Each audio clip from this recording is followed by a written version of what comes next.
আসসালামু আলাইকুম। গুলডুবা ফতেপুর হুব্বে রাসূল সাল্লাল্লাহু আলাইহি সাল্লাম জামে মসজিদের নির্মাণ কাজ চলিতেছে। এই ফতেপুরে প্রায় 500 মানুষের বসবাস। আশপাশের এলাকাতে প্রত্যেকটা এলাকাতেই আধুনিক মডেল মসজিদ রয়েছে, কিন্তু এই ফতেপুরে দীর্ঘদিন ধরে জরাজীর্ণ ছোট্ট একটি মসজিদ ছিল, যেখানে নামাজ আদায় করতে অনেকটা কষ্ট হয় এলাকাবাসীর। যাই হোক, অবশেষে অনেকের সহযোগিতায় এখানে নির্মাণ কাজ চলিতেছে। আমি বিশেষভাবে আহ্বান করব যারা বিত্তবান মানুষরা রয়েছেন, যারা প্রবাসীরা রয়েছেন, আপনাদেরকে এই মসজিদের কাজে এগিয়ে আসার জন্য। মসজিদ নির্মাণ সম্পর্কে আল্লাহ রাসূল সাল্লাল্লাহু আলাইহি ওয়াসাল্লাম ইরশাদ করেন, যে ব্যক্তি আল্লাহর সন্তুষ্টি অর্জনের জন্য মসজিদ নির্মাণ করবে, আল্লাহ সুবহানাহু ওয়া তাআলা তার জন্য জান্নাতে একটি প্রাসাদ নির্মাণ করবেন। এই গড়টা হইল আল্লাহর গড়, মসজিদ বাইতুল্লাহর একটা অংশ। আমি আপনারা যে যেখানে থাকেন না কেন, আমি এই কথা বলতেছি যে এই ফতেপুর হুব্বে রাসূল জামে মসজিদের কাজ আজ থেকে শুরু হচ্ছে।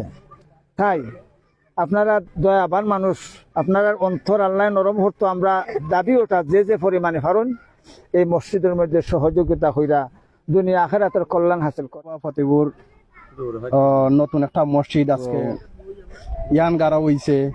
আপনারা দেশে বিদেশে যারা আছেন ভিডিও দেখরা, আপনারা সাহায্য করতা। এখানেও প্রায় 500 মানুষের বসবাস। এখানেও আশেপাশে কোনো মসজিদ নাই এই এলাকার, এই পাড়ার মাঝে। আপনারা যারা যে তখন ফারুন দেশে বিদেশে বাই বাতিদা চাচা, তখন আপনারা সাহায্য করতা। আর এখানেও যারা মানুষ আছেন তারা ক্ষমতা নাই আপনার এই মসজিদটা খাবার করতা। আপনারা কাছে একুল আবেদন থাকবো, আপনারা মসজিদটা সুন্দর হইলে একটা আপনার শেষ করে দিন। আসসালামু আলাইকুম। ফতেপুর গ্রামবাসী আমরা মসজিদের উদ্যোগ নিছি, আপনারা আল্লাহর হাতে সাহায্য করবা।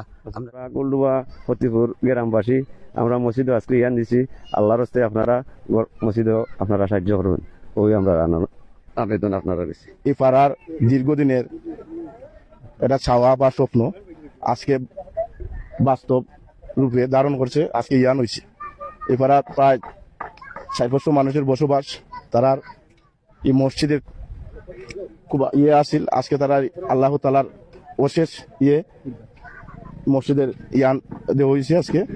তো দেশ বিদেশের সবাই রকম আমার বাপচাচা ভাইয়ান যারা আসুন দেশে বিদেশে, সকলেই মসজিদও সহযোগিতা করতা এবং দোয়া করতা যাতে এই মসজিদটা আপনার কমপ্লিট হয়। অনেক ব্যয়বহুল বিষয় আছে, তো সকলের তরফ থেকে আল্লাহর রাস্তায় এই মসজিদ খানো সহযোগিতা করতা আমি সকলের কাছে অনুরোধ করবো। কাজ চলিতেছে, আপনারা সকলে সাহায্য সহযোগিতা করবেন। বিদেশে যারা বাই বাতি যারা আছেন, চাচারা আছেন, সকলে দয়া কইরা এই মসজিদের দিকে একটু নজর দিবা। ইনশাআল্লাহ কাজটা যাতে সুন্দর মতন